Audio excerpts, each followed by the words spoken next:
ก็ไม่มีค่าสำหรับคนที่เป็นบ้า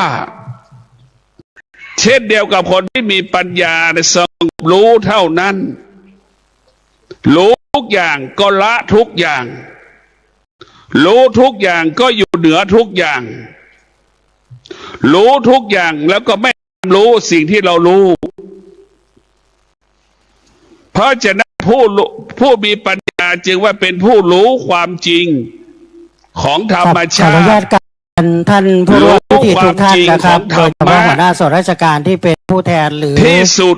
เราจะปลดเปลื้องชาติออกจากส่วนคณะที่ติดตามแต่ละหน่วยงานก็ขอเรียนเชิญทางจึงรู้ว่าธรรมชาติเป็นเหตุให้เกิดความทุกข์ด้วยเช่นกันนะครับจึงรู้ธรรมะเป็นเหตุให้กายกับจิตสงบอุโบสถส่วนผู้มีปัญญาจะพิจารณาธรรมชาติทำให้เราวุ่นวายทำให้เราเกิดความทุกข์ด้านบนอุโบสถนี้จะเป็นที่นั่งเจ้าคณะตำบลที่ปรึกษาเจ้าคณะตำบลนะครับทำให้จิตเราเจ้าวาดทุกไม่ต้องกังวลใจใดๆอยู่กับธรรมะก็เรียนต้อนรับนะครับกับลูกปลอดภัยเทศบาลแม่เหมือนลูกเสือกับแม่เสือย่อมปลอดภัยเทศบาลนครเชียงใหม่มีกับธรรมะเทศบาลเมืองสุเทพสถานีตำรวจเมืองเชียงใหม่สถานีตำรวจภูธรภูพิงค์จะต้องปกป้องลูกเสือไม่ใครจะมาทำหลักๆและหน่วยงานระดับจังหวัดที่มาร่วมด้วยก็จะประกอบไปด้วยสำนักงานพระพุทธศาสนาจังหวัดสำนักงานวัฒนธรรมจังหวัดก็ขอนำแจ้งยังคณะสงฆ์ในเขตอำเภอเมืองขอรับขณะนี้นะครับพระคุณหลวงพ่อพระเทพมังคลาจารย์คณะจังหวัดเชียงใหม่เมตตาขึ้นมายังอุโบสถแล้วนะครับเผื่อบางจะได้มากราบพระเดชพระคุณหลวงพ่อเจ้าประจำยังอาจที่นั่งก็จะขอเวลาไม่เกินครึ่งชั่วโมงถูกกำหนดการครับ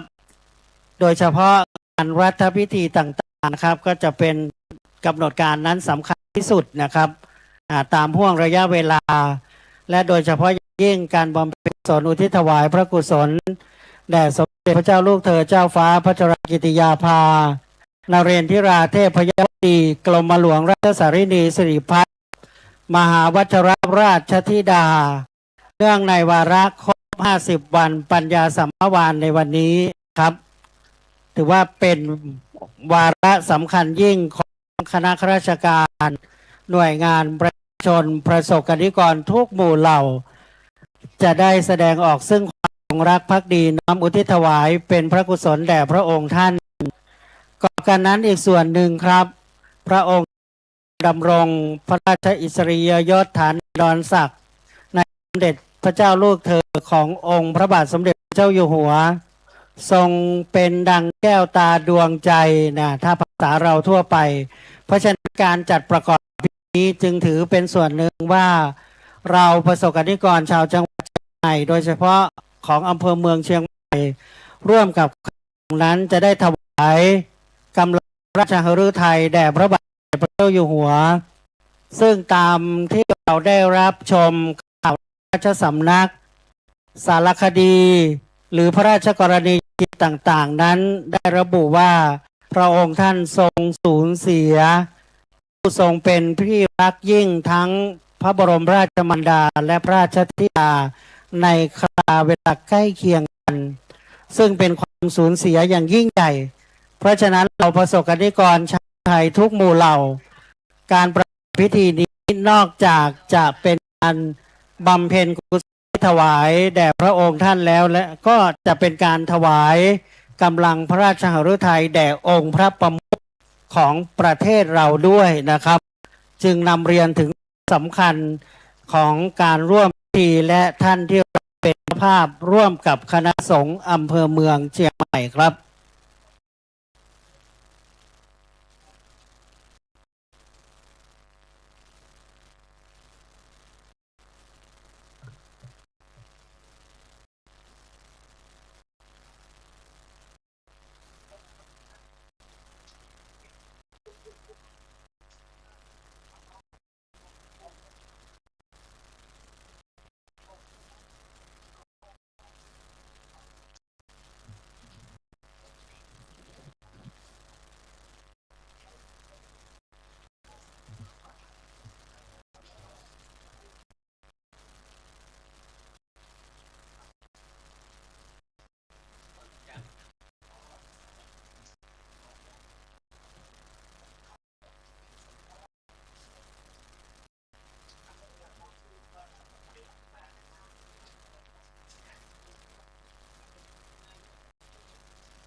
ไปเอาแฟ้มใหม่อยู่มาสังฆทานในชั้นข้างฝ้าสังฆทาน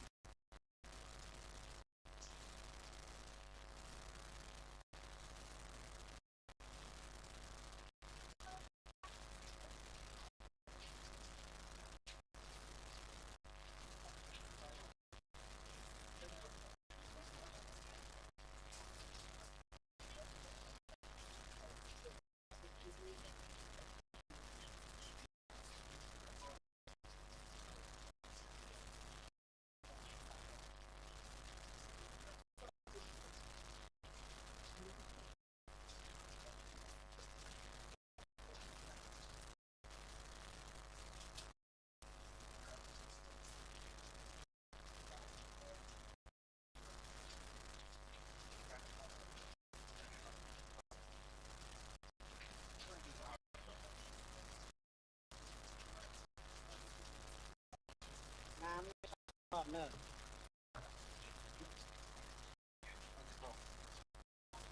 เป็นตะกุบเอาน้ำในแก้วอ่ะมาก่อนน้ำใน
ครบยัง10 นาที15 นาที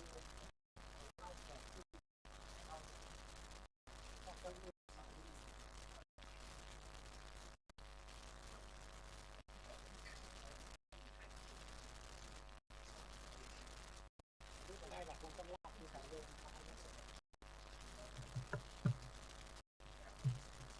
ตัวมันแตก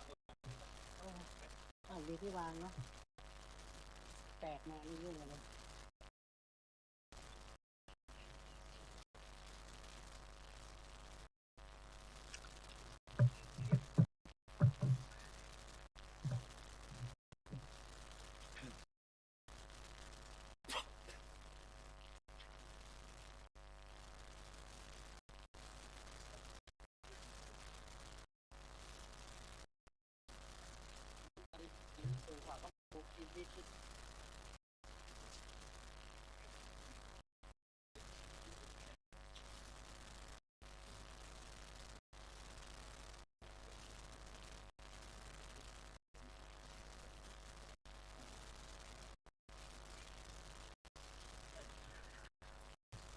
กับ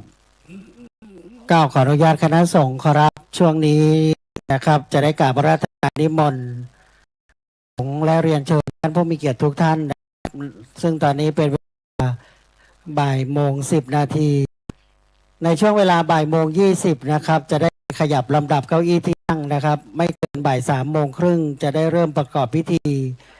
เพราะฉะนั้นในส่วนนี้ยังพอมีเวลารอต้อนรับหัวหน้าส่วนราชการในระดับอำเภอนะครับทั้งฝ่ายตำรวจและก็ในส่วนราชการผู้บริหารท้องที่ท้องถิ่น มีเทศบาลนครเชียงใหม่ เทศบาลเมืองสุเทพเป็นต้นนะครับ และในส่วนของกำนันผู้ใหญ่บ้าน วันนี้ในดำเนินและที่ประชุมคณะสงฆ์เมืองเชียงใหม่ได้เห็นชอบให้จัดประกอบพิธีบำเพ็ญกุศลอุทิศถวายพระกุศลแด่สมเด็จพระเจ้าลูกเธอเจ้าฟ้ากิติยาภานเรศที่พยวดีกรมหลวงราชสารินีสิริพัฒน์มหาราชธิดาในวาระแห่งการสิ้นพระชนม์ครบ50 วันปัญญาสัมมวันทางจังหวัดกำหนดจัดในภาคเช้าวัดพระธาตุดอยสุเทพราชวรวิหารมีท่านผู้ว่าการจังหวัดเชียงใหม่พร้อมด้วยข้าราชการในตำแหน่งเฝ้ากอบด้วยผู้พิพากษาหัวหน้าศาลแขวงและเยาวชนจังหวัดเชียงใหม่เป็นต้นท่านผู้บัญชาการมณฑลทหารบก33ท่านผู้บังคับการตำรวจภูธรจังหวัดและส่วนระดับจังหวัดพร้อมทั้งคณะอุบาสกบาสิกาของวัดพระธาตุดอยสุเทพร่วมประกอบพิธีภาคบ่ายนี้อำเภอก็จะเลี่ยงจัดให้ตรงกันนะครับ นั่นหมายความว่าอาทิเช่นอำเภอของเราก็จัดในเวลาบ่ายโมงที่อำเภอแม่อ่อนเช่นเดียวกันนะครับ เพราะฉะนั้นแต่ละอำเภอในการกำหนดจัดนั้นสามารถใช้พัดยศประกอบพิธีได้ในห่วงระยะเวลาครบ7 วัน15 วัน50 100 วัน และใช้ได้เพียง2 วันเท่านั้นนะครับคือวันที่31ฉะนั้นบางอำเภอก็ขยับจัดในวันที่3หมายกำหนดการนะครับอันนี้และต้องเป็นทางในระดับอำเภอไปเท่านั้นนะครับก็ขอกราบเรียนคณะสงฆ์และกราบถวายคณะสงฆ์นำเรียนท่านผู้มีซึ่งเมื่อใกล้เวลาบ่ายโมง20 นาทีนะครับเมื่อเก้าอี้ด้านบนยังว่างจะได้เรียนเชิญท่านคณะข้าราชการด้านล่างขึ้นมาประจำด้านบนให้เต็มนะครับฝ่ายประสานจะได้ขอรายชื่อของหัวหน้าส่วนราชการหรือผู้การน้อมถวายวัตถุทายธรรมประมาณ15 ท่านการนี้เป็นการจัดประกอบพิธีครับมีทั้งสวดพระพุทธมนต์และแสดงพระธรรมเทศนาสวดธรรมคาถารับเทศพระสงฆ์ที่ประกอบพิธีใช้พัดยศประจำสมณศักดิ์ในการประกอบพิธีครับ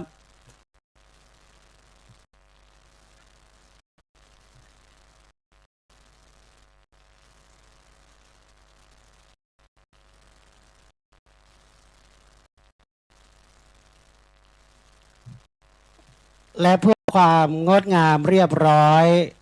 สมเกียรตินะครับในการประกอบพิธีจะขอคณะข้าราชการหรือร่วมพิธีทุกท่านได้ติดตั้งระบบโทรศัพท์เป็นระบบนะครับซึ่งกับผมคาดระยะเวลาว่าการประกอบพิธีนั้นจะอยู่ในเวลา1 ชั่วโมงเศษโดยประมาณนะครับก็ขอความกรุณาทุกท่านในการปรับเปลี่ยนระบบโทรศัพท์เป็นระบบสั่นนะครับและถ้าหากไม่จำเป็นเร่งด่วนในขณะประกอบพิธีจะขออนุญาตไม่นำมือถือมาบันทึกภาพนะครับหรือใช้โทรศัพท์ในการขณะประกอบพิธีเพราะว่าทางสงฆ์อำเภอเมืองเชียงใหม่โดยการถ่ายทอดสดของศิษย์ของวัดร่ำเปิงโพธารามจะเป็นภาพสดด้วยนะครับก็ขอความเมตตาและขอนำท่านผู้ร่วมพิธีทุกท่านด้วยครับ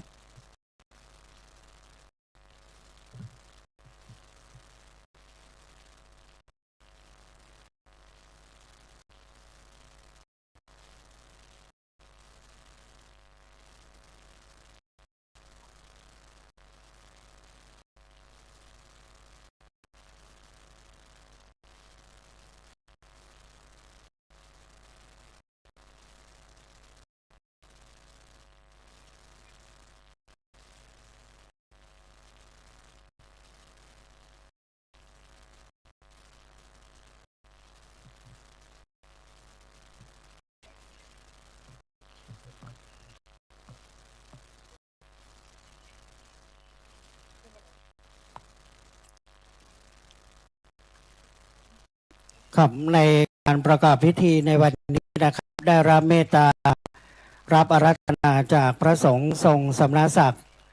ซึ่งประกอบด้วยพระเดชพระคุณพระเทพประยัติที่ปรึกษาเจ้าคณะภาค7วัด7วัดพระรามหลวงพระเทพมังคลาจารย์เจ้าคณะจังหวัดเชียงใหม่วัดท่าตอนพระรามหลวงสุวรรณเมธีรองเจ้าคณะจังหวัดเชียงใหม่วัดพระศรีจอมทองวรวิหารพระวิมลมุนีรองเจ้าคณะจังหวัดเชียงใหม่วัดศรีโสภาพระรามหลวงพระอมรเวทีผู้ช่วยเจ้าวาดวัดพระธาตุศรีจอมทองวรวิหารพระสิทธิวชิรานุกูลรองเจ้าอำเภอเมืองเชียงใหม่วัดพระธาตุดอยสุเทพราชวรวิหารพระสุธีวัชระบัณฑิตผู้ช่วยศาสตราจารย์ดรรองอธิการบดีมหาวิทยาลัยมหาจุฬาลงกรณวิทยาลัยวิทยาเขตใหม่วัดพระธาตุดอยสุเทพราชวรวิหารพระศรีศิลปาจารย์ที่ปรึกษาเจ้าคณะภาค7วัดพระธาตุศรีจอมทองวรวิหารพระครูวิทิตศาสนาธรผู้ช่วยศาสตราจารย์ดรรองเจ้าคณะอำเภอเมืองเชียงใหม่วัดพระสิงห์วรมหาวิหารและพระครูวิสิตศรีลาภรณ์รองเจ้าคณะอำเภอเมืองเชียงใหม่วัดบางคำนะครับ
ขอเรียนเชิญเลยนะครับโดยเฉพาะแทนฝ่ายตำรวจนะครับตอนนี้ลำดับเก้าอี้ที่นั่งด้านบนอีกครู่ครับบ่ายโมง 25 นาทีเก้าอี้ด้านบนยังว่างจะขอเรียนเชิญคณะข้าราชการที่แต่งเครื่องแบบปกติขาวนะครับด้านบนให้เต็มนะครับลำดับที่นั่งเหลือก็จะเรียนเชิญคณะอุบาสกอุบาสิกาผู้ปฏิบัติธรรมประจำเก้าอี้ด้านบนด้านศาลาลัยนะครับหรือว่าระเบียงของอุโบสถ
ครับ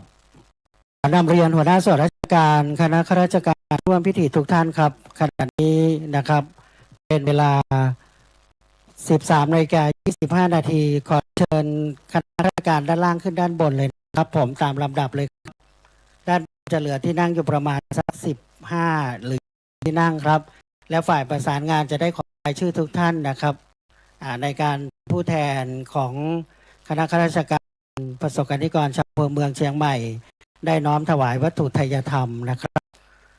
และขณะนี้พนักงานเจ้าหน้าที่ผู้ปฏิบัติพิธีจะได้เรียกพระสงฆ์ที่สวดพระพุทธมนต์จำยังอาจสงฆ์ครับ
เชิญคณะผู้ปฏิบัติธรรมขยับลำดับเก้าอี้ที่นั่ง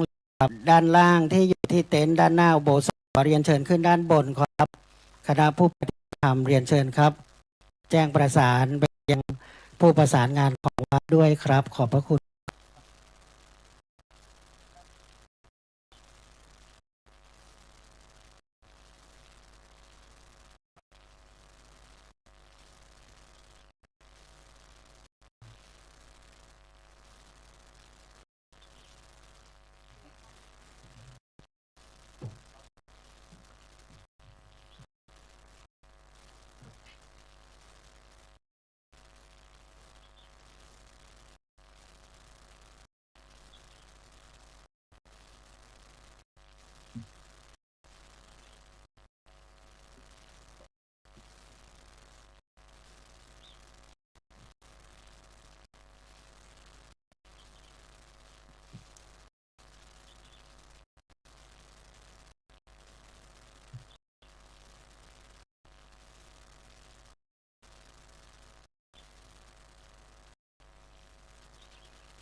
ขณะนี้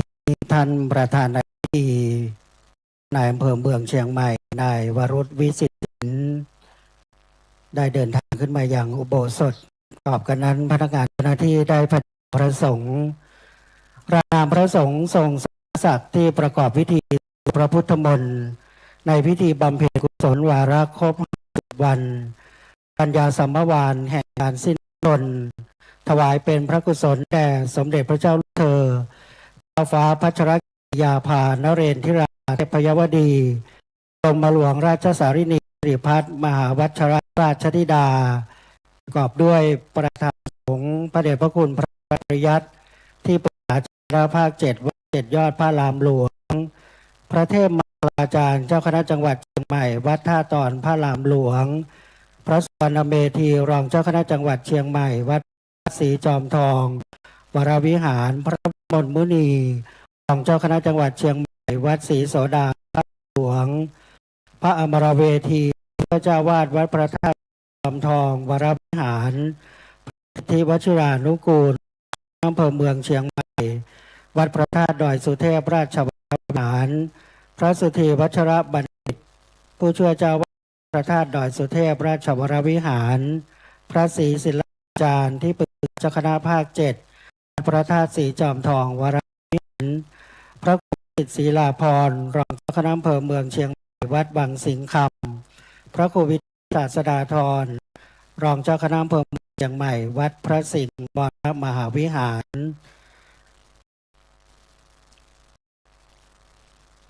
กราบนมัสการพระเดชพระคุณหลวงพ่อพระเทพรัตน์ศึกษาเจ้าคณะภาค7วัด7 ยอดพระรามหลวงพระสงฆ์ทรงสำนักศักดิ์นมัสการพระเดชพระคุณหลวงพ่อพระภาวนาธรรมาภิรัตน์วิปัสสนาเจ้าคณะอำเภอเมืองเชียงใหม่พระสงฆ์เถราระด้วยความเคารพอย่างสูงเป็นนายอำเภอเมืองเชียงใหม่ประธานในพิธี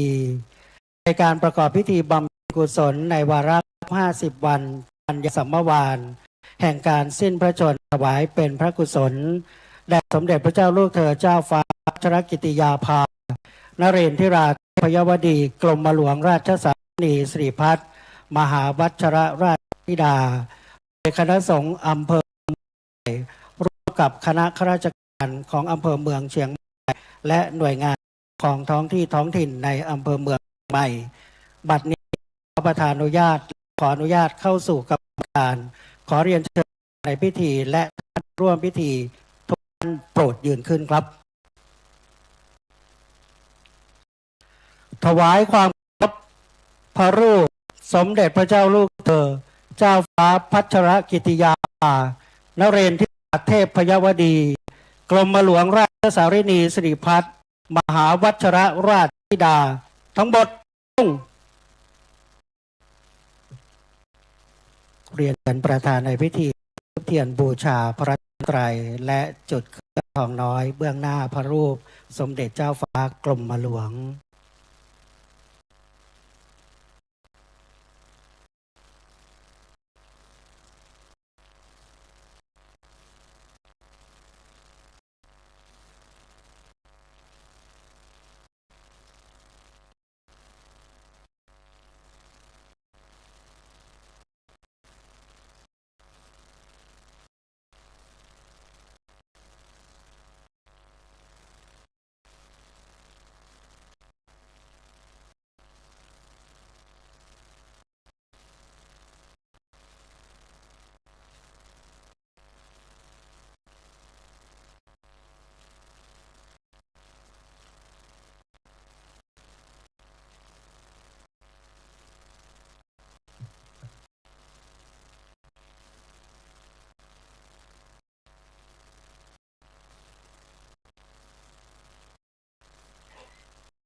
เรียนเชิญทุกท่านนั่งลง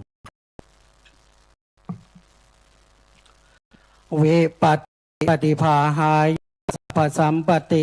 สาสัพพะวินาศายะปริตังพรูธรรมังคลังวิปัสติภาหายสัพพสัมปติสิทธิยาสัพพะยะวินาศายะปริตังพรูธรรมังคลังวิปัสติปฏิภาหายสัพพสัมปติสิทธิยา สัพพะโรควินาศายะปริตังปุถะมังคัง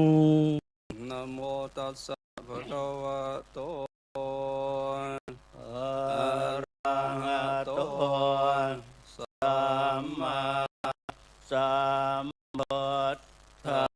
สสะนะโมตัสสะภะคะวะโตอะระหะโตสัมมาสัมพุทธัสสะนะโมตัสสะภะคะวะโตอะระหะโตสัมมาสัมพุทธัสสะ ตังสารนั นั ง งคัจฉามิธัมมังสรณัง คัจฉา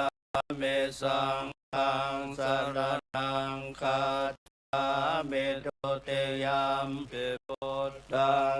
สรณังคัจฉามิทุติยมปิธัมมัง สารนัง คัจฉามิทุติยมปิสังฆังสรณังคัจฉามิตติยมปิพุทธังสรณังคัจฉามิตติยมปิธัมมังคัจฉามิตติยมปิสังฆังสรณังคัจฉามิ ยะถา ปิเสลาโบราณบังอาหัจจปัปปตาสมันตา อนุปัฏ ไดยงเนปอเดนตาจตุเทสาเอวังชลาจมา เจจา เทวตาเตปานิโอคาติเยพระมเนเวเสสุทเท จันดา ปกแสนาเกณฑ์เจปริวาเชติสัพพะเมวา เปมัตตาเตนะตา ปัฏฐาหาเกนังพรเมนาลาตานังปฏิยา นะจา เปมันตโยเทนะสักกาเชตุงทัเนนะวาตาสมา ปันเด เดตปะสสัมปัสสังอาตมาตโนโพเทธรรมสังเกจทิโรสัทธังนิเวสเยโยธรรมจาเลกายนวาจาย ะอุทธ เจตสา อิเตวนังปัสสัง สันติเปจะสาแคปโมติยาสสัทธาตาคเต อาจารา สุปเตเทอาเสลัญจยาสกัลยานังอริยกันตัง ปัสสัง เสตังเกปัสสะโทยาชาติอุจุโพตัญจัตตัสสนัง ทาริต โดยตังหาหุอาโมคตาสะเชวิตัง ตัส มา มา สาปัญจศีลาจะสาทางธรรมทานอนุโยนเชธเมธาเว สรัง พุทธานาสาสนัน เต ติ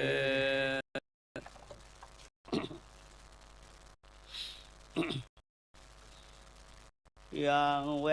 เนปานาสยานาสยานังปุเพปวัตตเตตัสเสววิสเยปุตตายายังธรรมนิยามตา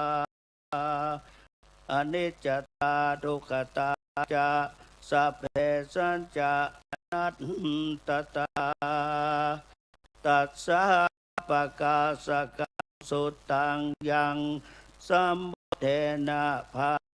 สิตังสาธุนานะจาเลนะ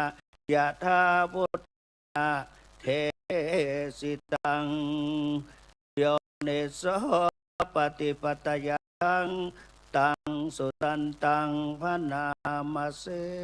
เอวเมสุตังเอยังสัมมายังภะคะวะ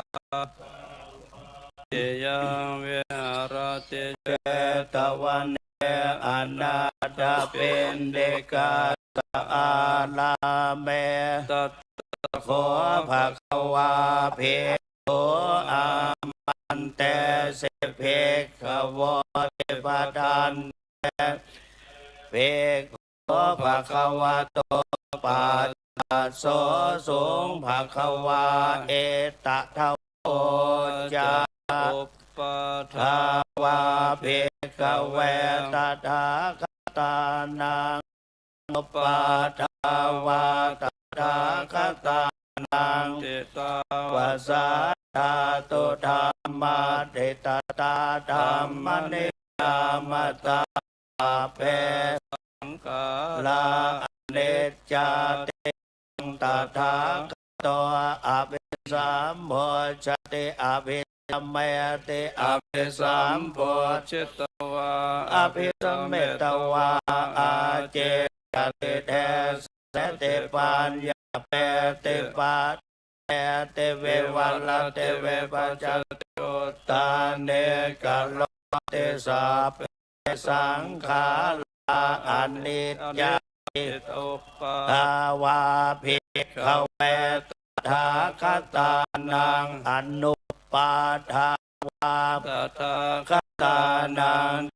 ทาวาสาธาโตธรรมะเทตตาธรรมยาม ตา สัพเพสังขาราทุกขาติตังตถาคตโตโพธิอภิสัมเมติอภิสัมโพชวาอภิสัมเมตวาอาเจเตเตปัญญเปเตปะเปเตวาลาเตเวปัจจเตอุตตะเต กโร สัพเพสังขาราทุกขาติตุปาทาวาเอขเว ตถา คนังอนุปาทาวาตถาคตานัง จิตาวาสา สาโตธรรมะเตตตาธรรมนิยามตาสัพเพธรรมะอนัตตาเตตังตถาคตอภิสัมโพชติอภิสัมเมต อภิสัมพุทธิ จิ ต ตวาอภิสัมเมตวาอาเจกเตเดเสติปัญญาเปติปัตตาเป เววา ละเตเวปัจจเตอุตตาเนกัล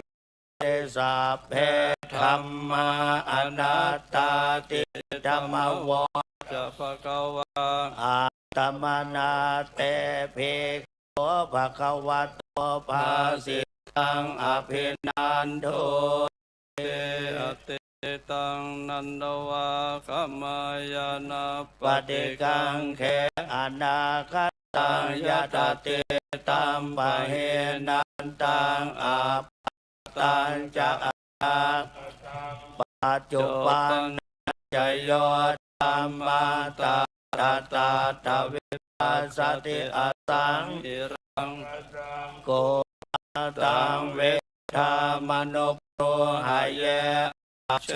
วกิจจมาตาปังยามาลนังสุเวโนสังฆลันเตนะมหาเน นามัส โจนาเอวังปิหาเลมาตาปิงโหราตันติตัง ตัง เวทัตเทกรัตโตติสันโตอาติกเตมุเอ เตวัตโตสัพ สัพพมังคลังลาคันโตสัพพเทวตา สัพพะพุ พุทธานุภาเวนัสตาโสติภวันตุเตภวตุสัพ พมังคลัง ลาคันโตสัพพเทวตาปะธรรมานุภาเวนัสตา โสติภวันตุเต ภวตุสัพพมังค ตังลักขันตุสัพพะเทวตาปัสสังฆาโตอาเวนัสดาโสทิภาวันตุเต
ลำดับนี้เรียนเชิญประธานในพิธีทอดผ้าไตรเบื้องหน้าพระสงฆ์ทรงสมณศักดิ์ทั้งรูปที่โปรดสดับประกรณ์คณะสงฆ์อำเภอเมืองเชียงใหม่ได้กราบอาราธนาพระสงฆ์ทรงสมณศักดิ์10 รูปประกอบพิธีประธานสงฆ์พระเดชพระคุณพระเทพประยัติที่ปรึกษาเจ้าคณะภาค7วัด7 ยอดพระรามหลวงพระเทพมังคจารย์เจ้าคณะจังหวัดเชียงใหม่วัดท่าตอนพระหลวงสุวรรณเมธีรองเจ้าคณะจังหวัดวัดพระธาตุสีจอมทองวัดวิหารพระวิมลมุนีรองเจ้าคณะจังหวัดเชียงใหม่วัดศรีโสดาหลวงอมรเวทีผู้ช่วยเจ้าอาวาสวัดพระธาตุสีจอมทองวรวิหารพระสิทธิวชิรานุกูลรองเจ้าคณะอำเภอเมืองเชียงใหม่วัดพระธาตุดอยสุเทพราชวรวิหารพระสุติวัชรบัณฑิตวัดพระธาตุดอยสุเทพราชวรวิหารพระศรีศิลปาจารย์ที่ปรึกษาเจ้าคณะภาค7วัดพระธาตุสีจอมทองวรวิหารพระสิทธิศรีพรรองเจ้าคณะอำเภอเมืองเชียงใหม่วัดวังสิงห์คำและพระครูทิศศาสนาธรรม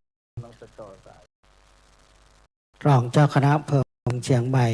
พระสิงห์บรมหาวิหารบัดนี้พนักงานที่จะได้เชื่อมพระปูษาโยงพระสงฆ์ท่านจึงจะสดับ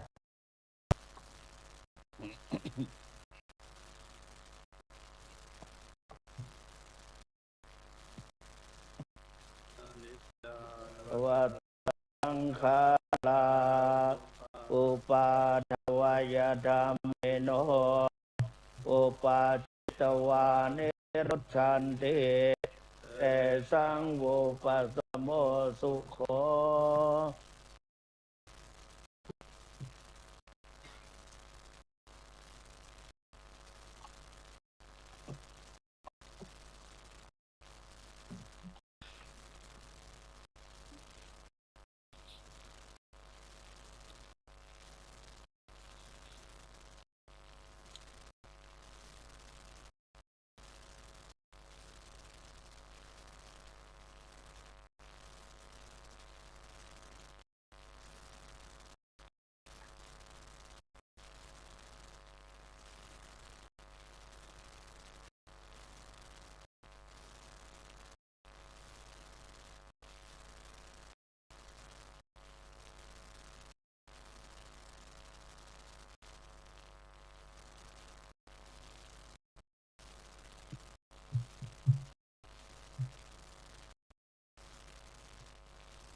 ลำดับนี้จะเป็นการน้อมถวายเครื่องทายธรรมแด่พระสงฆ์ที่สวดพระพุทธมนต์10 รูปขอเรียนเชิญท่านที่มีรายนามดังต่อไปนี้จำนวน10 ท่านจะได้ยืนประจำเบื้องหน้าพระสงฆ์ทรงสำนักศักดิ์จะได้น้อมถวายโดยพร้อมกันขอนายวรุษวิสิทธิ์ศิลป์นายอำเภอเมืองเชียงใหม่ประธานในพิธีขอเรียนเชิญพันตำรวจเอกศิโนทวิริธรรมผู้กำกับการสถานีภูธรพิงค์ข้าราชนิเวศขอเรียนเชิญนายบุญวัฒน์สิงห์ตาแก้วรองปลัดเทศบาลนครเชียงใหม่ขอเรียนเชิญนายธีรพันธ์เตชะรองเทศมนตรีเมืองสุเทพขอเรียนเชิญนายเทิดเกียรติเกิดคุณรองนายกเทศมนตรีเมืองแม่เฮียเรียนเชิญนายสิทธิศักดิ์จำเกิดโดยการกลุ่มกิจการพิเศษผู้แทนพระธรรมจังหวัดเชียงใหม่ขอเรียนเชิญนายทิพัทรพงศ์สงคำผู้อำนวยการกลุ่มส่งเสริมพระพุทธศาสนาผู้แทนท่านผู้อำนวยการสำนักศาสนาจังหวัดเชียงใหม่ขอเรียนเชิญนางจุฬารัตน์ชัยเกิดผู้แทนท่านนายกเทศมนตรีตำบลหนองหอยขอเรียนเชิญนายกมลดนัยพัฒนกิจสมาชิกสภาเมืองสุเทพและเรียนเชิญว่าที่ร้อยตรีภูสิทธิ์พงศ์สิงห์ขอนสมาชิกสภาเทศบาลเมืองสุเทพขอเรียนเชิญทั้งครับ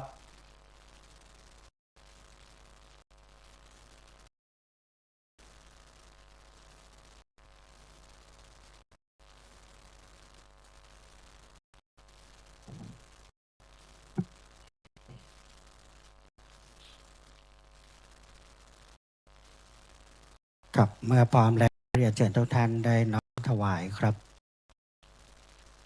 และเชิญทุกท่านประจำเก้าอี้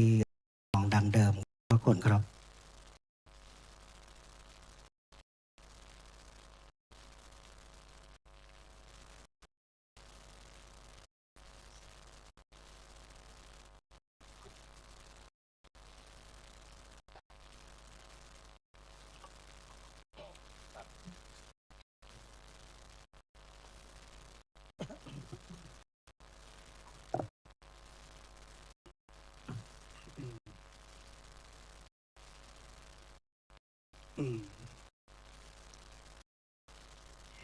ยะถาวาริวหาปุราปาริปุเรนติสัคครังเอวะเมวะอิโตทินังเปตานังปะกปปติอิชิตังปฏิตังตุงกิปะเมวะสมิจตุสัพเพปุเรนตุสังกปาจันโดปะโสยถามณิโชติระโสยถาเอวะจันตุสัพพะโลกโคเวนัสตุมาเตวัฏอันตรายโยสุขิเทคายุโกภวสัพเพติโยเววัชชันตุสัพพะโรโควินาศตุมาเตภวัตวันตรายโยสุขิเตคายุโกภวสัพเพติวะเววัชชันตุสัพพะโลกโควินาศมาเตภวัตวันตรายโยสุขิเตคายุโกภวะอภิวาทนาสิเลเนจังวุฒา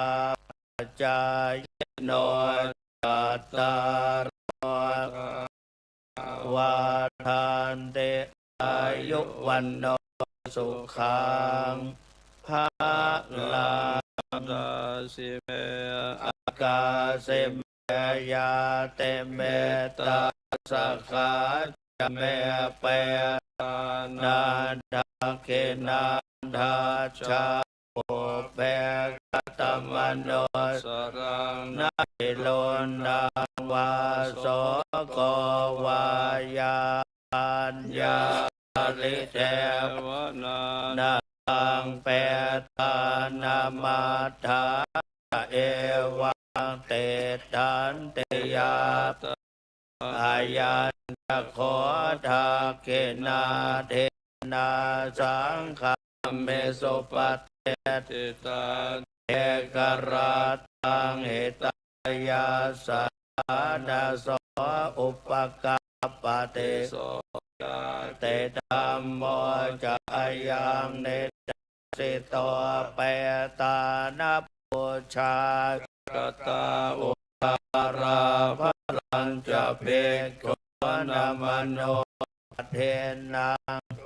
เหปุญญังสุตังอนัปปะกันเตภวตุสัพพมังค ลาขันสัพพเทวตาสัพพุทธา านุภาเว นาสดาเทภวันตุเตภวตุสัพพมัง ราคะ ตุสัพพเทวตาสัพพธรรมานุภาเวนัสสะ โสติ ภวันตุเตภวตุสัพพมังคังขันตุสัพพ เท เทวตาสัพพตังกันโนภาเวนัสสดาโสติภวันตุเต บัดนี้พระสงฆ์ทรงสมณศักดิ์ทั้ง10 รูปได้โปรดสดับประกรณ์อนุโมทนาวิธีพนักงานเจ้าหน้าที่จะได้กลับพัฒนาลงจากอาสงฆ์ในลำดับพิธีแรกเป็นการสวดพระพุทธมนต์อุทิศถวายพระกุศลแด่สมเด็จพระเจ้าเจ้าฟ้าพัชรกิติยานเรนทิราธิบดีกรมหลวงราชสานีสิริพัฒน์มหาวรราชธิดาในวาระครบ50 วันปัญญาสัมมวานแห่งการสิ้นพระชนม์โดยคณะสงฆ์อำเภอเมืองเชียงใหม่กอบด้วยคณะอำเภอรองเจ้าคณะอำเภอที่ปรึกษาเจ้าคณะตำบลเจ้าคณะตำบลรองเจ้าคณะตำบลและเจ้าอาวาสทุกวัดร่วมกับราชการมีท่านนายอำเภอเมืองเชียงใหม่หัวหน้าราชการในระดับอำเภอและผู้บริหารเทศบาลนครเชียงใหม่และเทศบาลต่างๆในอำเภอเมืองเชียงใหม่ในลำดับพิธีที่2นั้นจะเป็นการแสดงพระธรรมเทศนากันและสวดพระธรรมคาถารับเทศน์การนี้คณะสงฆ์เชียงใหม่กราบอาราธนาพระเดชพระคุณพระราชมุนีรองเจ้าคณะจังหวัดเชียงใหม่วัดสวนดอกพระหลวงประเรียนธรรม9 ประโยคเป็นองค์แสดงพระธรรมเทศนา และกราบอาราธนาพระสงฆ์สวนดอกจำนวน4 รูปจตุรวรรคสวดพระธรรมคาถารับเทศน์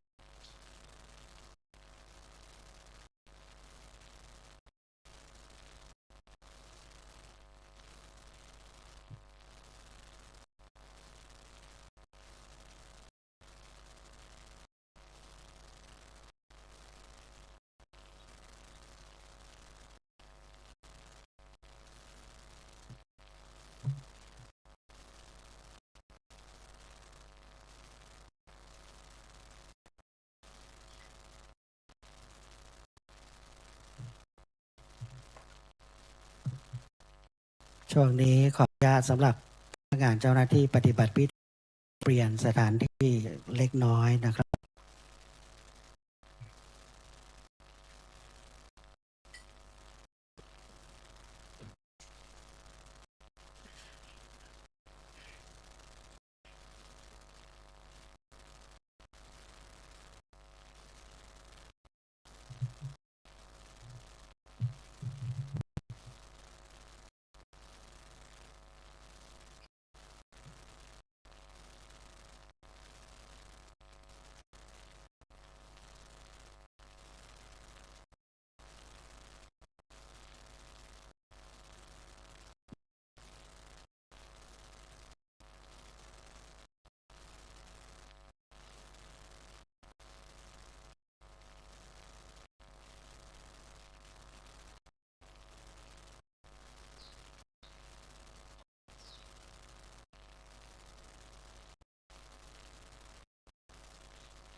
ลำดับนี้ขอเรียนเชิญทานในพิธี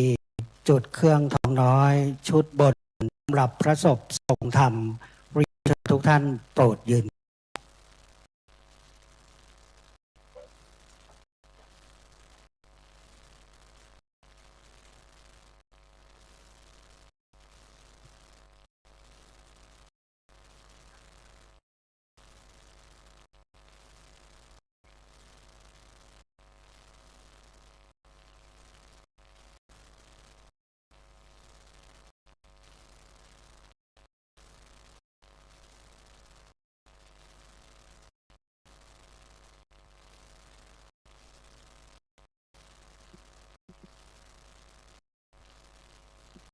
เชิญทุกท่านนั่งลงครับประธานในพิธีจะได้จุดเทียนส่องธรรมและจุดเครื่องทองน้อยฟังธรรม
มะยังพันเต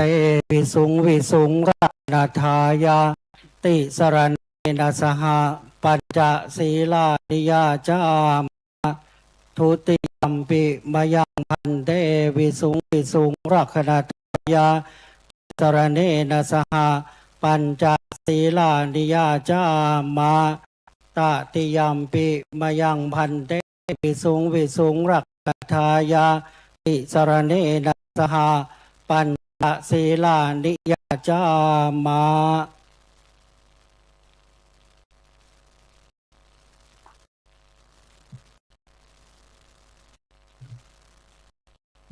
โตอะโตสัมมาสัมพุทธัสสะนะโมตัสสะภะคะวะโตอะระหะโตสัมมาสัมพุทธัสสะธังสรณังคัจฉามิธังสรณังคัจฉามิสังฆังสรณังคัจฉามิทุติยัมปิพุทธังสรณังคัจฉามิทุติยัมปิธัมมังสรณังคัจฉามิทุติยัมปิสังฆังสรณังคัจฉามิตติยัมปิพุทธังสรณังคัจฉามิตติยัมปิธัมมังสรณังคัจฉามิตติยัมปิสังฆังสรณังคัจฉามิปานาติปาตาเวระมณีสิกขาปะทังสมาธิยามิอะทินนาทานาเวระมณีสิกขาปะทังสมาธิยามิกาเมสุมิจฉาจาราเวระมณีสิกขาปะทังสมาธิยามิ าวาทาเวรมณีสิกขาปะทังสมาธิยามิสุราเมรยะมัจจปมาทานาเวรมณีสิกขาปะทังสมาธิยามิ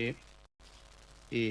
มานิปัญจสิกขาปะทานิสีเลนะสุขติงติสีเลนะโภคะสัพพทาสีเลนะนิพุตติยันติตัสมาสีลังวิโสทะเย พรหมาจาโลกาธิปติสหปฏิกัดอัญชลีอันทิวรังอยยธาอันติทะสตาปราชักขะอาติกาเทเสตุธรรมังอนุกัมปิมังปะชา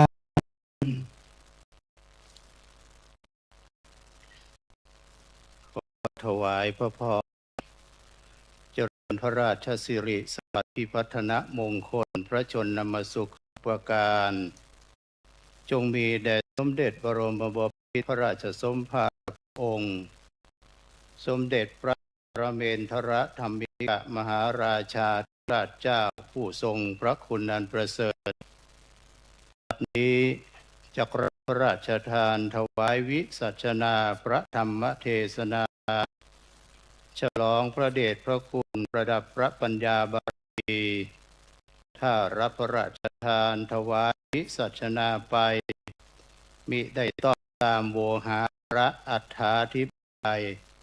ในพระธรรมเทศนาณใดบทหนึ่งก็ดี ขอเดชะพระเมตตาคุณพระกรุณาคุณพระขันติคุณทรงพระกรุณาโปรดพระราชทานอภัย แก่อาตมามีสติปัญญาน้อย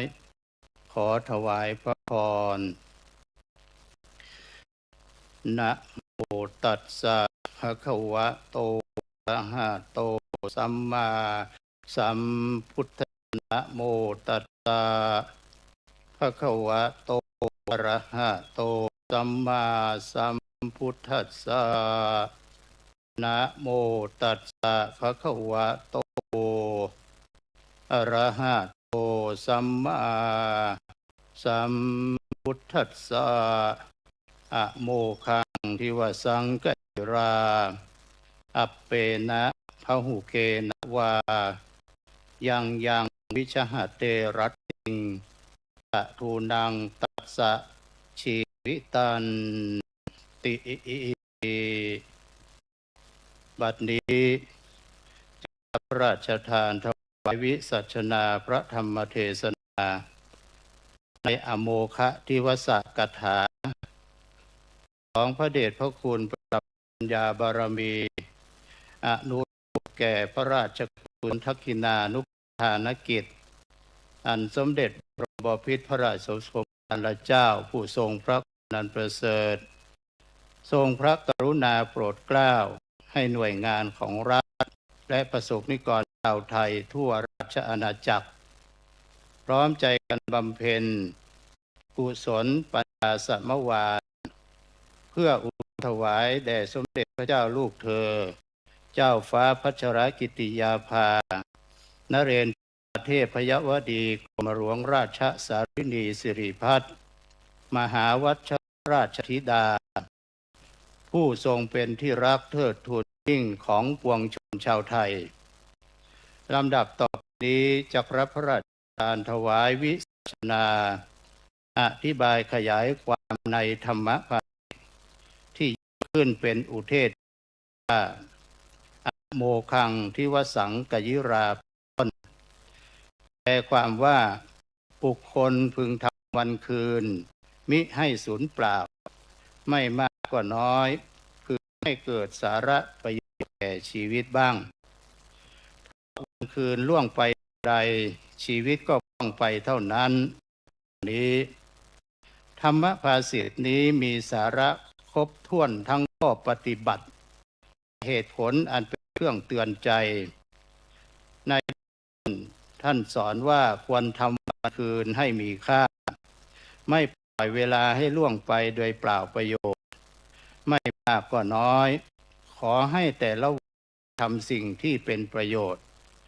ได้พูดถ้อยคำที่เป็นคุณได้คิดในการเพื่อกูลแก่ตนและคนอื่นพร้อมทั้งอบรมจิตใจเจริญด้วยสติปัญญาและเมตตายิ่งขึ้นในเบื้องปลายท่านเตือนให้รู้ทันว่าวันคืนที่ล่วงไปนั้นไม่ได้ล่วงไปเปล่าหากแต่เอาอายุไขให้ลดถอยลงไปทุกขณะเปรียบเหมือนเปลวเทียนที่กำลังส่องแสงอยู่หน้าธรรมะนี้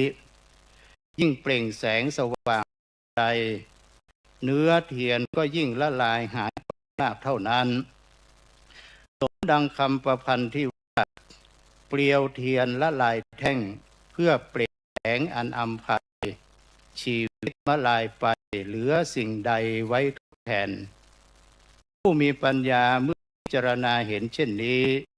ย่อมไม่ปล่อยวันคืนให้ล่วงไปอย่างไร้ค่าแต่ใช้กายวาจาและใจสร้างประโยชน์สร้างความดี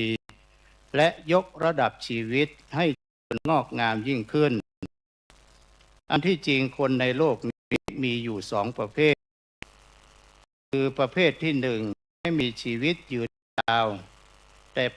วันคืนให้ล่วงไปด้วยความประมาทไม่ได้ทำประโยชน์ไว้แก่ตนไม่ได้ฝากความแก่โลกชีวิตเช่นนี้ทางธรรมเรียกว่าโมฆะชีวิตคือชีวิตที่ว่างเปล่าอยู่ไปวันๆไม่มีคุณค่าอะไรให้ผู้คนจำอีกประเภทหนึ่งแม้มีชีวิตอยู่ได้ไม่นานแต่ใช้วันเวลาอย่างมีคุณค่าบำเพ็ญประโยชน์แก่ส่วนรวมอบรมจิตใจให้เจริญด้วยธรรมและฝากความดีไว้ในโลกชีวิตเช่นนี้เรียกว่าอโมฆะชีวิตคือชีวิตที่ไม่สูญเปล่าเพราะแม้วันเวลาจะสั้นแต่ชีวิตนั้นกลับเปี่ยมด้วยเพราะฉะนั้นคุณค่าของชีวิตจึงมิได้อยู่ที่ความยาวของวันเวลาหากอยู่ที่ว่าในปีเดือนในวันและในยามลมหายใจที่มีอยู่นั้นได้ทำประโยชน์สิ่งใดและได้ฝากความดีอะไรไว้ในโลกเมื่อน้อมหลักธรรมข้อนี้มาพิจารณาพระชนชีพแห่งสมเด็จพระเจ้าลูกเธอพระองค์นั้นย่อมเห็นได้ว่าแม้พระองค์จะสิ้นพระชนไปอย่างที่ทันที่ปวงชนจะทำใจได้แต่ในแง่ของหลักธรรมแล้วพระชนชีพองค์หาได้สูญไปเปล่าไม่เพราะตลอดวันคืนพระชนชีพได้ทรงอุทิศเพื่อประโยชน์ของผู้อื่นทรงบำเพ็ญพระกรณียเพื่อบำบัดทุกข์บำรุงสุขทั้ง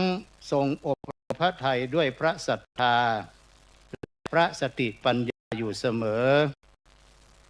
ดังนั้นในคืนแห่งพระชนชีพของพระองค์จึงเปี่ยมสาระคุณค่าและไม่ได้สูญเปล่าโดยแท้พระกรณียกิจที่พระองค์ทรงบำเพ็ญไว้เพื่อแผ่นดินนั้นปวงชนรับรู้และทราบซึ้งอยู่ในดวงใจในที่นี้ขอนำท่านทั้งหลายให้พิจารณาลึกลงไปอีกชั้นหนึ่งคือพิจารณาถึงคุณธรรมภายในพระหฤทัยมันเป็นบ่อเกิดแห่งพระกรณียกิจทั้งปวงเปรียบดุจสายน้ำที่หลั่งไหลไปหล่อเลี้ยงผืนแผ่นดินย่อมมีต้นทานอันใสสะอาดซ่อนอยู่ลึกในขุนเขากรณียกิจอันงดงามของพระองค์ก็ฉันนั้นย่อมมีต้นทานอยู่ในพระหฤทัยคือพระศรัทธาพระเมตตาและพระสติปัญญาที่ทรงอบรมไว้ดีแล้วด้วยเหตุนี้เราจึงได้เห็นกระแสแห่งพระเมตตาธรรมหลั่งไหลออกมาเป็นพระกรณียกิจนานับ การ เช่นโครงการใจในพระดำริที่ทรงหยิบยื่นโอกาสแก่ผู้ต้องขังหญิงและผู้ก้าวพลาดในชีวิตให้ได้เห็นคุณค่าของตนเองและมีทางกลับคืนสู่สังคมอย่างมีศักดิ์ศรีอีกทั้งมูลนิธิอาสาพึ่งพายามยากที่ทรงยืนอยู่ข้างเคียงประชาชนในยามประสบภัยพิบัติและความทุกข์ยากให้ผู้เดือดร้อนได้รู้ว่ายังมีพระเมตตาเป็นที่พึ่งพายังมีพระกรุณาคอยประคองในวันที่ชีวิตอ่อนแรงตลอดถึงข้อกำหนดกรุงเทพที่ทรงผลักดันให้หลักแห่งความกรุณาและศักดิ์ศรีความเป็นมนุษย์ของผู้ต้องขังหญิงได้รับการยอมรับในระดับสากลแสดงให้เห็นว่าพระเมตตาของพระองค์มิได้จำกัดอยู่เฉพาะผู้ที่มีโอกาสและได้รับการยอมรับสังคมเท่านั้นผู้ที่เคยผิดพลาดและอยู่ในมุมมืดของชีวิตก็ยังอยู่ในสายพระเนตรแห่งความกรุณาหากกล่าวถึงพระกรณียกิจที่ชาวเชียงใหม่และชาวภาคเหนือสัมผัสได้ใกล้ชิดย่อมได้แก่โครงการร้อยใจรักณตำบลท่าตอนอำเภอแม่อายจังหวัดเชียงใหม่เมื่อเสด็จพระดำเนินไปยังพื้นที่ห่างไกลพระองค์ไม่ได้ทอดพระเนตรเห็นเพียงปัญหาความยากไร้หากทรงมองเห็นศักยภาพที่มีอยู่ในตัวราษฎรจึงทรงส่งเสริมอาชีพพัฒนาคุณภาพชีวิตและวางรากฐานให้ชุมชนสามารถพึ่งพาตนเองได้อย่างมั่นคงและยืนเมตตานี้มิได้หยุดอยู่เพียงการบรรเทาทุกข์เฉพาะหน้า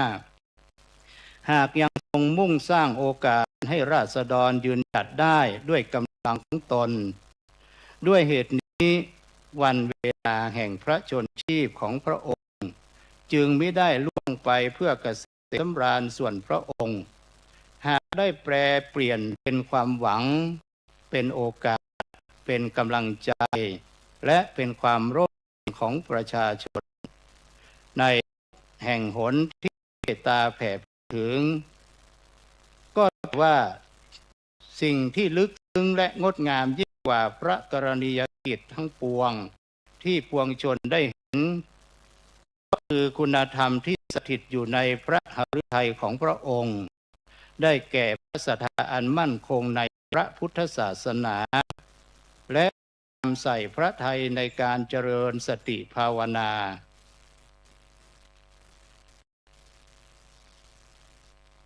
ซึ่งล้วนเป็นการทำวันคืนมิให้สูญเปล่าตามนัยยะแห่งธรรมภาสิทธิ์ที่ได้ยกขึ้นแสดงไว้เบื้องต้นแล้วนั้นอันธรรมดาผู้มีภารกิจมากย่อมหาโอกาสหันกลับมาอบรมจิตใจได้ยากแต่สมเด็จพระเจ้าลูกเธอพระองค์นั้นยังทรงจัดสรรเวลาเพื่อศึกษาธรรมะสดับพระธรรมเทศนาและสติภาวนาอบรมให้สงบตั้งมั่นและรู้เท่าทันความจริงของชีวิตอยู่เสมอพระปฏิปทานี้ท้อนให้เห็นว่างานที่ทรงบำเพ็ญเพื่อเกื้อกูลมหาชนนั้นมิได้เกิดจากพระปรีชาสามารถภายนอกอย่างเดียวเท่านั้นหากยังเกิดจากพระทัยที่ได้รับการอบรมบ่มเพาะด้วยธรรมด้วยนี้วันเวลาของพระองค์จึงมิได้สูญเปล่าเพราะได้ทรงอุทิศเพื่อประโยชน์สุขของปวงชนควบคู่ไปกับการอบรมพระทัยให้สว่างไสวด้วยสติและปัญญาด้วยระยะนี้แม้พระชนชีพพระองค์จะไม่ได้ยืนยาวด้วยจำนวนปี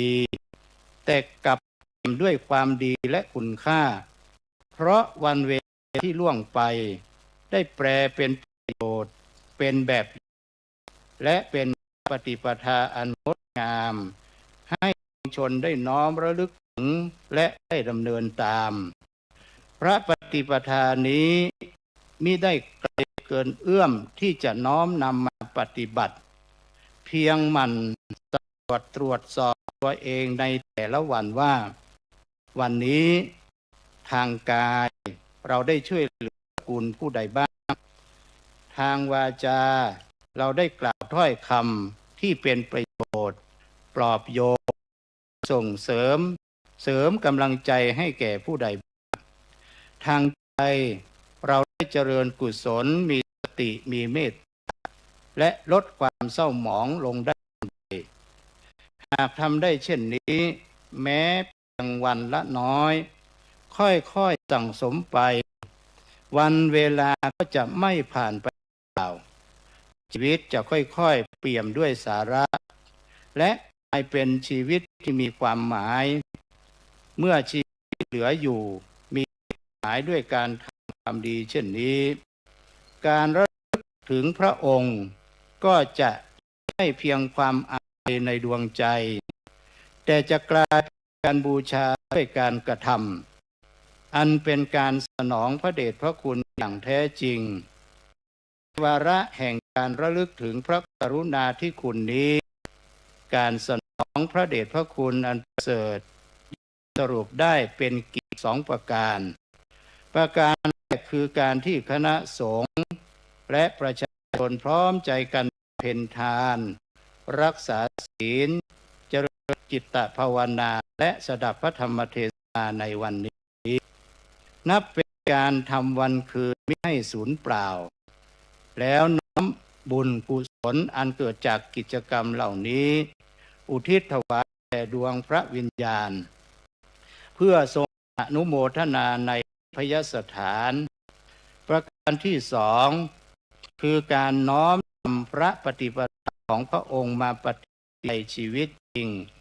ด้วยการเจริญสติทำวันเวลามิให้สูญเปล่าทั้งทางกายทางวาจาและทางใจทิศบุญนั้นเป็นการน้อมถวายด้วยใจระลึกส่วนการดำเนินตามรอยปฏิปทาเป็นปฏิบัติบูชาที่ทำให้แสงสว่างเกียรติคุณยังคงสอนนำชีวิตให้ก้าวในทางแห่งบุญกุศลสืบไปบัดนี้พระองค์ได้เสด็จล่วงพ้นการเวลาในโลกนี้ไปแล้ว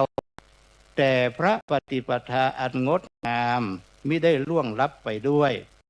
หากยังคงเป็นเครื่องเตือนสติให้ผู้ที่ยังมีลมหายใจได้ทำวันของตนไม่สูญเปล่าตราบใดที่สาธุชนยังตั้งใจดำเนินชีวิตด้วยกุศลกรรมทางกายทางวาจาและทางใจตราบนั้นพระเกียรติคุณและพระกรุณาธิคุณขององค์ก็ยังคงสถิตอยู่ในดวงใจของปวงชนชาวไทยไม่เสื่อมคลายไปตามกาลเวลาและวันเวลาที่เหลืออยู่ก็จะไม่เป็นเพียงการเวลาที่รอวันสิ้นสุดแต่จะกลายเป็นวันเวลาที่มีคุณค่าเป็นทางแห่งบุญเป็นทางแห่งธรรมและเป็นทางนำชีวิตให้เจริญงอกงามตามรอยพระปฏิปทาอันงดงามของพระองค์สืบไปนี้แหละคือการทำวันคืนเป็นอโมฆะทิวตะคือวันคืนที่ไม่สูญเปล่าดังได้ถวายวิสัชนาพอสมควรแก่เวลาอิมินากะทักขินานุปทานะวเสนะด้วยอนุภาพแห่งพระราชกุศลทักขินานุปทานกิจที่สมเด็จบรมบพิตรพระราชสมภารเจ้าผู้ทรงพระคุณอันประเสริฐทรงกรุณาโปรดเกล้าให้บำเพ็ญอุทิศถวายพร้อมทั้งกุศลบุญญราศีที่ท่านพระภาวนาธรรมาภิรัตน์เจ้าคณะอำเภอเมืองพร้อมทั้งคณะสงฆ์อำเภอเมืองและท่านวรุษสิทธิศิลป์นายอำเภอเมืองข้าราชการประสบนิกรทั้งหลายได้พร้อมใจกันให้เป็นไปแล้วน้อมอุทิศถวายย่อมสำฤทธิ์ผลเป็นทิพยสมบัติ แด่สมเด็จพระเจ้าลูกเธอเจ้าฟ้าพัชรกิติยานเรศราเทพยวดีกรมหลวงราชสารินีสิริพัฒน์มหาวัชรราชธิดาผู้สิ้นพระชนม์ล่วงลับ ขอพระวิญญาณจงทรงเกษมสำราญเสวยทิพยสุขสมบัติในสุคติสัมปรายภพสมตามพระราชประสงค์จงทุกประการในอวสานแห่งพระธรรมเทศนานี้พระสงฆ์จตุรวัตรจักรพระราชทานสวดคาถาธรรมบัญญาเพื่อบูรพระราชกุศลธรรมสวนาให้ไพบูรย์ยิ่งขึ้นไปรับพระราชทานถวายวิสัชนาพระธรรมเทศนาในอโมคะทิวสกถาฉลองพระเดชพระคุณประดับพระปัญญาบารมีสมควรแก่เวลายุติลงไว้แต่เพียงเท่านี้เอวังก็มีด้วยประการฉนี้ขอถวายพระพร พระเดชพระคุณพระราชมุนีรองเจ้าคณะจังหวัดเชียงใหม่วัดสวนดอกพระลานหลวงองค์แสดงพระธรรมเทศนา ได้แสดงในหัวข้ออโมคะสถาว่าด้วยบทพระธรรมที่คืนวันล่วงไปไม่เปล่าประโยชน์พรรณนาถึงพระที่คุณพระจิรยวัตรแห่งสมเด็จเจ้าฟ้ากรมหลวงโดยหลักธรรมพระพุทธศาสนา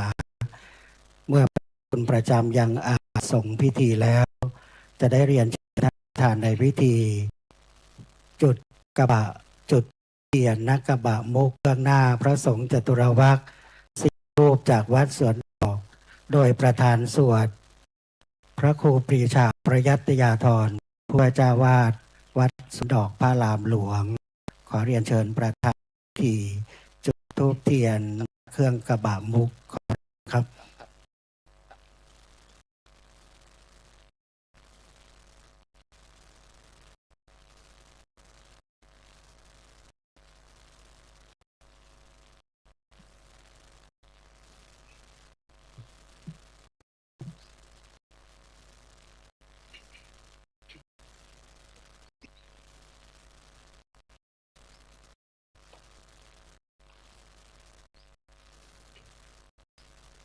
โมตัสสะภะคะวะโต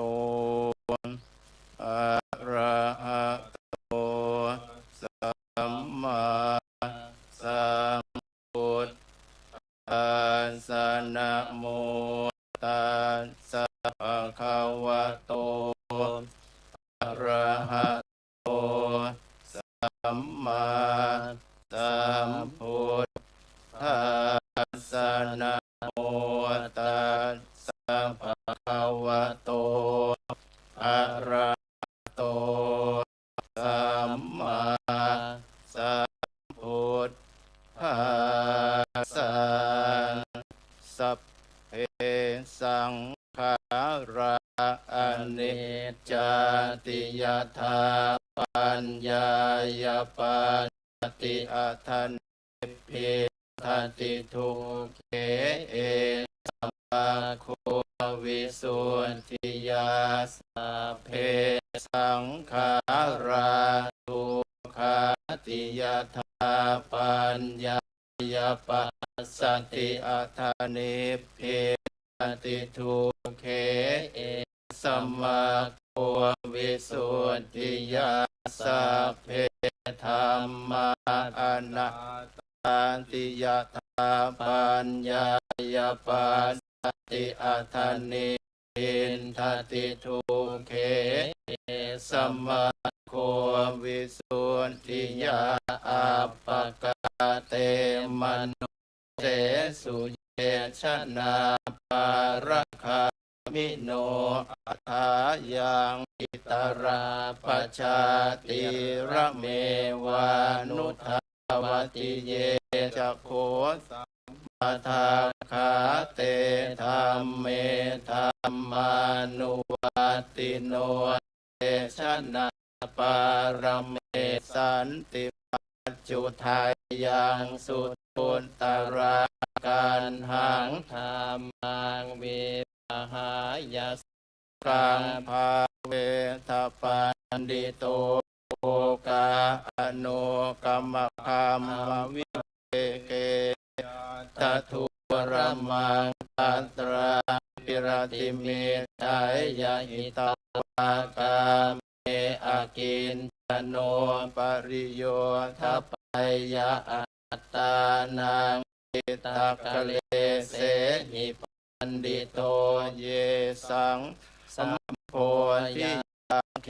สุสัมมาจิตตังสุภาวิตังอัฏฐานปฏิ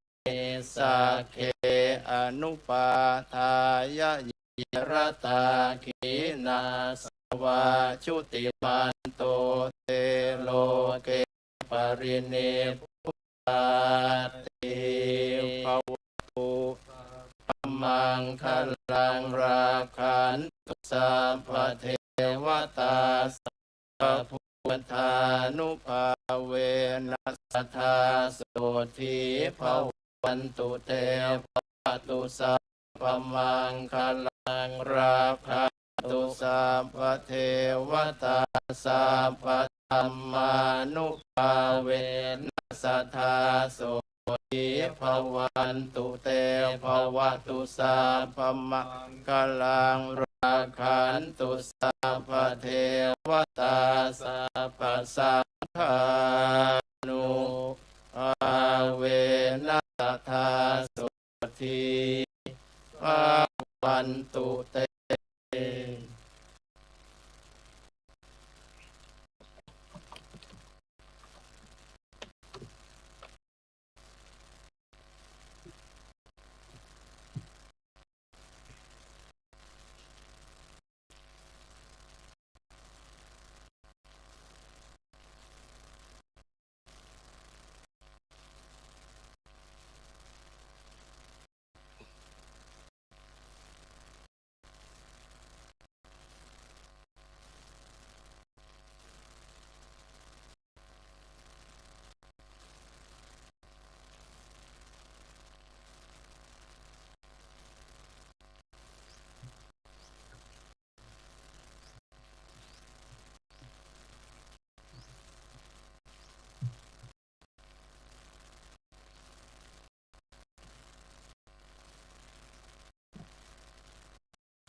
ลำดับนี้จะเป็นการน้อมถวายเครื่องทยธรรมบูชากันเทศและเครื่องทยธรรมแด่พระสงฆ์สวดธรรมคาถารับเทศขอเรียนเชิญท่านที่มีรายนามทั้ง5ท่านต่อไปนี้ได้ประจำเบื้องหน้าพระสงฆ์และน้อมถวายขอเรียนเชิญวิสิตศิลป์นายอำเภอเมืองเชียงใหม่ประธานในพิธีเรียนเชิญเรืออากาศตรีสมมาตรอ่อนนิ่มสมาชิกสภาเทศบาลสุเทพเรียนเชิญนายขันแก้วชัยแก้วสมาชิกสภาเทศบาลเมืองสุเทพเรียนเชิญนายประยูนปันทิสมาชิกสภาเทศบาลเมืองสุเทพและขอเรียนเชิญนางสาวรัตน์ขันใจนักวิชาการคลังชำนาญการจากเทศบาลตำบลหนองหอยเรียนเชิญทั้ง5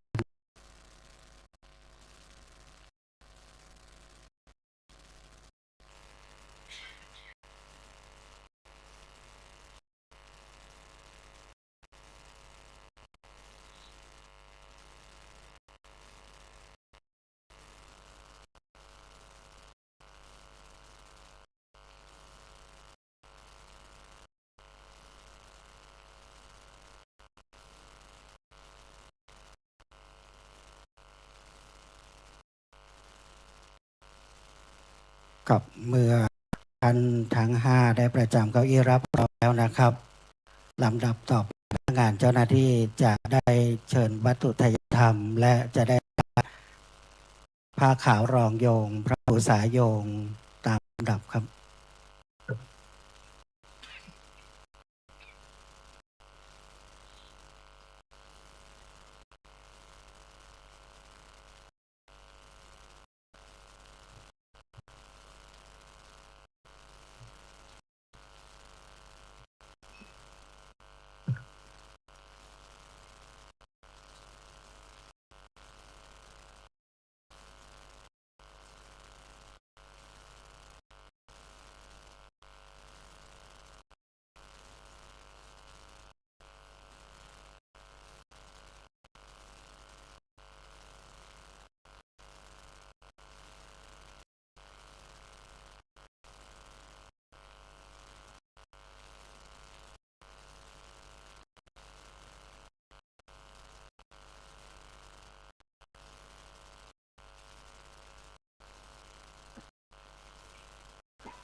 ขอเรียนเชิญประธานในพิธีทอดผ้าไต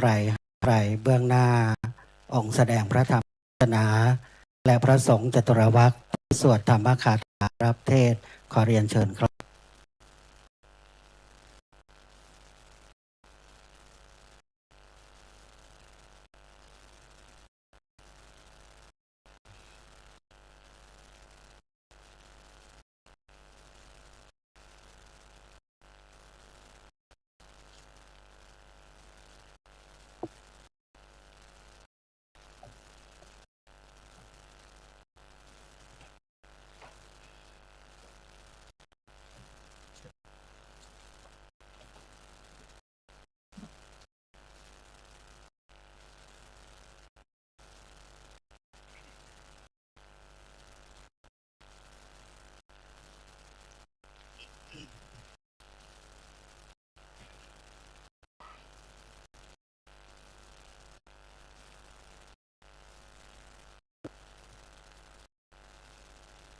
อิจาวัตสังขารา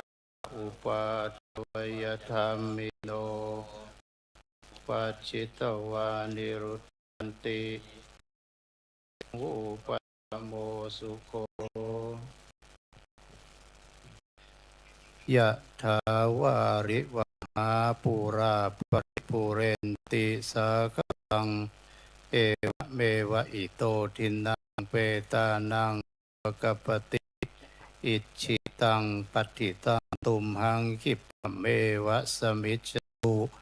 สัพเพปูเรนตุสังกปาจันโทนะระโสยถามณิโชติระโสยถาวิวัชชันตุสัพพะโรโควินาสตุมาภวัตวันตรายโยวสุเทคายภวัตสัพเพโยวิวัชชันตุสัพพะโรโควินาเตภวัตวันตรายโยวสุขิเทคายุโกภวัสสัพติโยวิวัชชันตุสัพพะโรโควินาสตุมาภวัตวันตรายโยวสุขิเทคายุโกภวะอภิวาเลสันเนจังวุฒาปจายโนจาโรธรรมายุวสุขังกะลังอัฏฐาสิเมอักกาสิเมยติเมตตาจะเมเปตานังอากินังทัจจาปุเพกตมโนตนะหิโรนังวาโสโกวายาติเทวนานาตังเอตานมาทายาเอวะทันยาตโยอายาโคทาขินาทินาสังคามทิคราตังหิตายาสถานโสอุปกาปฏิโสยาจะอายังนิทาตัวเอตานะปุวชาจักตาราลาลานคุณมโนปเทนังตมเหหิปุญญังอันปกันเตวตุพมังลังรากันตุสัพเทวสัพนุภาเวนัสสัทธาสุทิภวันตุเตวตุสัพพมังรากันตุสัพพเทวตาสัพนุภาเวนัสสัทธาสุทิภวันตุเตภวตุสัพพมังรากัน สัพพเทวตาสัพพสังฆานุอาเวนสัทธาสุทีภะวันตุเต นี้พระสงฆ์สำนักศักดิ์ทั้งห้าได้โปรดสดับก่อนตั้งอนุโมทนาวิธีพนักงานที่จะได้ประเดียมพระสงฆ์ลงจากอาสงฆ์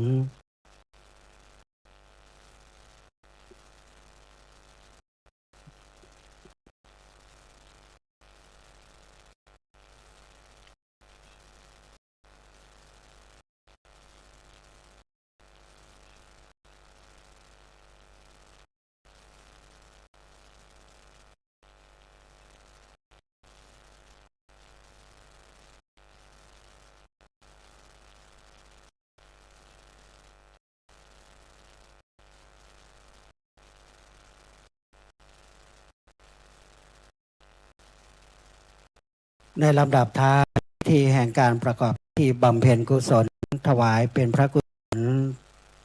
ในอกครบ50 วันปัญญาสัมมาณ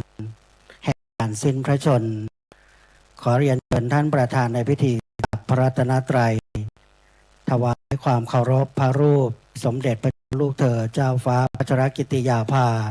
เรียนธิราเทพยวดีกรมราชสารินีพัฒน์มหาวัชรราชธิดาและกราบหลวงพ่อเจ้าอำเภอตามลำดับขอเรียนเชิญครับเรียนทุกท่านโปรดยืน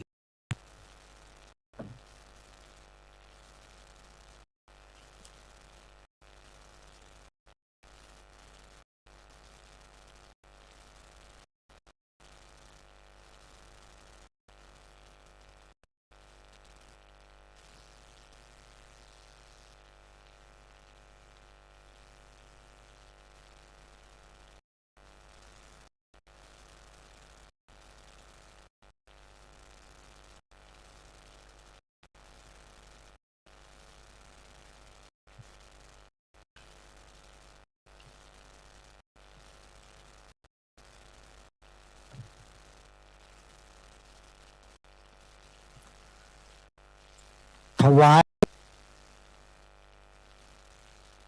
ความเคารพพระรูปสมเด็จเจ้าลูกเธอเจ้าพัชรกิติยานเรนทิราเทพยวดีกรมหลวงราชสารินีสิริพัฒน์มหาวัชรราชธิดาทั้งหมดตรงครับกราบขอบคุณทุกท่านครับเรียนลำดับนี้นะครับหากจะเมตตาจากคณะสงฆ์จะขออนุญาตบันทึกภาพนะครับขอไฟที่จะบันทึกภาพนะครับในการประกอบพิธีเพื่อถวายพระเกียรติยศอย่างสูงสุดและด้วยความงดงามเรียบร้อยจึงขอใช้เสียงในบางช่วงบางขณะนะครับจะเป็นพิธีตามลำดับอัตโนมัติตามนี้จะเป็นพิธีการที่นอกลำดับขั้นตอนแล้วนะครับจะขอเมตตานะครับได้พนักงานเจ้าหน้าที่ได้นำเก้าอี้ประธานสงฆ์และคณะสงฆ์นะครับได้ยืนเบื้องหน้าองค์พระปฏิมาแล้วก็จะเรียนเชิญท่านนายอำเภอและราชการได้คุกเข่าเพื่อได้บันทึกขอรับเมตตาคณะสงฆ์ที่พอจะสามารถได้นะขอรับกราบขอบพระคุณครับ เพราะว่าการจัดประกอบพิธีในวันนี้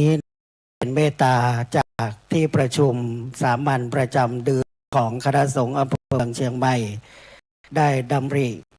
เกิดพิธีอันสำคัญนี้เพื่อถวายเป็นพระกุศลแด่สมเด็จเจ้าฟ้ากรมหลวงร่วมกับอำเภอเมืองเชียงใหม่จึงถือว่าเป็นการจัดพิธีในระดับอำเภอและเป็นศูนย์กลางของอำเภอเมืองเชียงใหม่นะครับซึ่งตามในกำหนดการนั้นจัดประกอบพิธีนะครับได้ใน2 วันคือ30และ31ขอเก้าอี้สำหรับพระมหาเถระด้วยนะครับมีหลวงวัดชมพูศึกษาด้วยนะครับขอเก้าอี้สำหรับพระมหาเถระขอเจ้าหน้าที่เราเป็นครับ